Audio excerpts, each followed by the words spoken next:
Hi friends, இது ஜெஸி rice. கிராமத்துலேருந்து மெட்ராஸுக்கு வேலைக்கு வந்த ஒரு பையனுக்கு நிறைய ஃப்ரெண்ட்ஸ் கிடையாது. 1-2 ஃப்ரெண்ட்ஸ் மட்டும்தான் இருந்தாங்க. அவன் கிராமத்து பையங்கிறதுனால அவ்வளோ ஈஸியாக எல்லாருக்கிட்டேயும் பேசவும் மாட்டான்.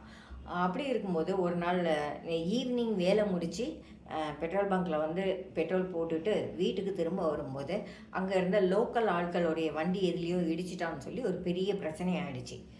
அவனுக்கு இவன் வந்து வெளியூர், அதுவும் கிராமத்து பையன்னு தெரிஞ்சதும் அங்கே இருந்தவங்கெல்லாம் ரவுடி பசங்க மாதிரி இருந்தவங்கெல்லாம் ரொம்ப இஷ்டம் போல் பேசி வண்டியை பிடிச்சி இழுக்கிறது, 1000 ரூபா கொடு, 2000 ரூபா கொடு அப்படின்னு பேசுகிறதெல்லாம் ஆரம்பிச்சிட்டாங்க. இவனுக்கு என்ன பண்ணுறதுன்னு தெரியல. அப்போது அவன் கூட வேலை செய்கிற, அவனுக்கு புதுசாக ஃப்ரெண்டாக ஆகிருக்கிற ஒரு பையன் ஞாபகம் வந்து அவனை உடனே அவனுக்கு ஃபோன் பண்ணி, இது மாதிரி நான் ரொம்ப முக்கியமாக ஒரு மோசமான சுச்சுவேஷனில் இருக்கேன், வந்து எனக்கு கொஞ்சம் ஹெல்ப் பண்ணுன்னு கேட்டான். உடனே அந்த பையன் தான் செஞ்சுக்கிட்டு இருந்த வேலையை விட்டுட்டு கிட்டத்தட்ட 15 கிலோமீட்டர் வண்டி ஓட்டி வந்து சேர்ந்து இங்கே இருக்கிற பிரச்சனையை தீர்த்து வச்சுட்டு அதுக்கப்புறம் இவன் கூட இருந்துட்டு போனான். அவன் புது பையன்தான்.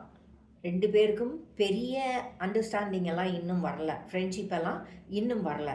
ஆனாலும் அவனுக்கு இந்த பையனுக்கு உதவி செய்யணும்னு மனசு வந்தது பாருங்கள், அது ரொம்ப பெரிய விஷயம் இல்லையா?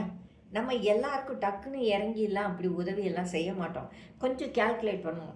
இதில் போனால் நமக்கு என்ன பிரச்சனை வரும், இதில் போகிறதுனால இந்த உதவியை செய்கிறதுனால நமக்கு ஏதாவது நன்மை வருமா, ஃப்யூச்சர்லையாவது வருமா, வந்தால் உதவியை செய்யலாம், சும்மா என்னத்துக்கு போய் இதுக்குள்ளேயெல்லாம் தலையை விடுவானே அப்படின்னு சர்வசாதாரணமாக நம்ம எல்லாருமே யோசிப்போம்.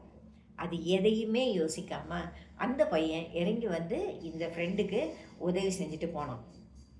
இது ஒரு ரேர் குவாலிட்டி. உதவி செய்கிறதுங்கிறது எப்பவுமே பிரதிபலன் எதிர்பார்க்காததாக தான் இருக்கணும். அது அவ்வளோ ஈஸியாக எல்லாருக்கும் வர்றதில்லை. ஆனால் அதுதான் ரொம்ப ரொம்ப முக்கியமானது. ஏன்னா கஷ்டத்தில் இருக்கிற ஒருத்தர் உதவி கேட்குறாங்க அப்படிங்கும்போது அந்த இடத்துல அவங்களுக்கு தேவையான ஒரு ரிலீஃபை கொடுக்கறது தான் நம்ம உதவி. அந்த இடத்துல நாம் நம்ம கால்குலேஷனை நடத்தக்கூடாது. அவங்களுக்கு கிடைக்கக்கூடிய ரிலீஃப் தான் அதோடைய பலன் இல்லையா? அதை நம்ம எப்போவுமே ஞாபகம் வச்சுக்குவோம். நம்மக்கிட்ட யாராவது உதவி கேட்டாங்கன்னா முடிஞ்ச வரைக்கும் அது நியாயமான உதவியாக இருந்தால், அவங்க உண்மையிலேயே ஒரு பெரிய இக்கட்டில் இருக்கிறாங்க அப்படின்னா அதனால சின்ன சின்ன நஷ்டங்களை நம்ம ஏற்றுக்கிறது தப்பு இல்லை. ஒரு நல்ல ஃப்ரெண்டாக அல்லது நல்ல கலீகாக அவங்களுக்கு தேவையான உதவியை நம்ம செஞ்சு கொடுப்போம். இது மாதிரி விஷயங்களுக்கு நமக்கு பதிலுக்கு எதுவும் கிடைக்கலைன்னா பரவாயில்ல, அந்த சிச்சுவேஷனில் அவங்களுக்கு நம்ம உதவி செஞ்சோம்னு ஒரு மனநிறைவு இருக்குது பாருங்கள், அதுதான் நமக்கு கிடைக்கிற பதில். ஆகையினால எப்போவுமே யாராவது உதவி கேட்டாங்க அப்படின்னா உடனே நாம் கால்குலேட் பண்ண வேண்டாம். இதனால் நமக்கு எதுவும் நன்மைகள் வருமா, இதை கண்டிப்பாக இவருக்கு செய்யணுமா, அவன் தானே அனுபவிக்கட்டான் அப்படின்னெல்லாம் எதுவும் சொல்லாமல் யாராக இருந்தாலும் முடிஞ்ச வரைக்கும் உதவி செய்கிறதுக்கு பார்ப்போம். அதுதான் மனுஷனுக்கு வேண்டிய ரொம்ப முக்கியமான குவாலிட்டி. ஜெஸி ரைட்.